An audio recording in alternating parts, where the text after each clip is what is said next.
Sylvie Perrin-Jacquet, 8 années d'action politique qui s'achèvent. On se sent triste, on se sent heureuse au terme d'un tel parcours? On se sent surtout sereine parce que la décision, je l'ai prise. J'ai désiré donner 8 ans de ma vie à l'exécutif cantonal et puis maintenant je vais à Berne et j'en suis ravie. Donc c'est un bilan qui est plutôt satisfaisant. Il n'y a ni tristesse, il y a une sérénité. Vous êtes une des rares conseillères d'État qui a réussi à faire passer la majorité de ses dossiers. Oui, parce qu'on avait mis en place une méthode de travail qui nous permettait de consulter, de travailler avec les commissions, travailler avec les partenaires.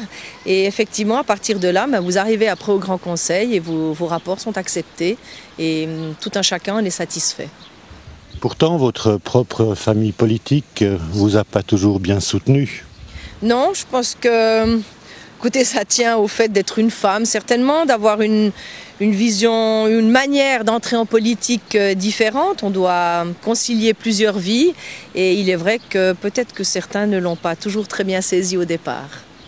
Vous leur en voulez un peu de vous avoir presque méprisé au départ? Je dirais que ce qui m'a toujours surpris, c'est cette incapacité pour certains de réaliser que nous vivons au XXIe siècle et que pour qu'une femme s'inscrive et partage les tâches familiales, professionnelles, s'inscrive dans un parcours qui l'intéresse, eh bien, il faut pouvoir faire un certain nombre de concessions et ces concessions n'ont pas l'air d'avoir été perçues par certaines ou certains et cela, oui, je peux le regretter, effectivement. Certains termes aussi vous ont blessé. Oui, je trouve qu'il est parfois blessant d'attaquer la personne. Qu'on ne soit pas d'accord avec votre action politique, que l'on remette en question certaines options, ça ne m'a jamais posé problème. Par contre, lorsque l'attaque est une attaque personnelle, je trouve qu'en règle générale, elle est arrogante et mal placée. Il y a des termes qui vous ont fait bondir? Oui, il y a des termes qui sont là encore aujourd'hui, 8 ans après, où je me dis, mais pour qui se prenaient-ils ou se prennent-ils ou se prennent-elles pour oser utiliser ces termes? Effectivement, vous voulez que je les articule? Mais volontiers, il y a eu la coquille vide, il y a eu le maillon faible, il y a le fait d'être une blonde. À un moment donné, vous dites non quand même, il me semble qu'on a passé à autre chose. Est-ce que vous avez encore un peu d'amertume contre les gens qui ont tenu ces propos?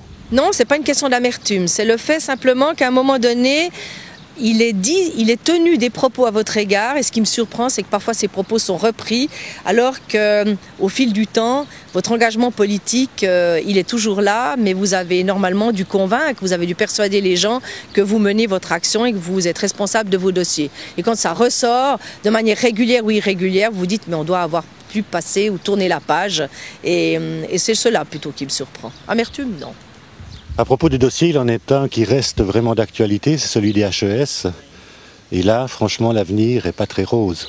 Alors l'avenir des HES, aujourd'hui, il est entre les mains d'un audit et d'experts internationaux qui vont dire tout le bien qu'ils pensent de la HES et du fait que HESSO et du fait qu'elle puisse être accréditée en 2012. Je le souhaite et puis que la Haute École Arc s'inscrive aussi dans ce processus. Écoutez, maintenant on est en pleine analyse, nous attendons les résultats qui doivent venir d'ici l'été ou au début de cet automne et là nous verrons quelle suite sera donnée au dossier, mais c'est mon successeur qui aura le plaisir de suivre ce chantier-là. Sur ce chantier-là, vous étiez en opposition avec le conseiller d'État sortant.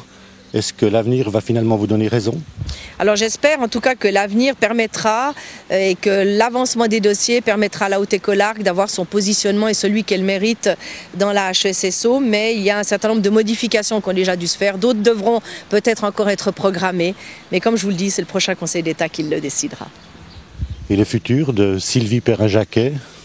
Sylvie Perrin-Jacquet, elle a le Conseil national, elle a 2 commissions, elle a un engagement hors canton, mais pour son canton.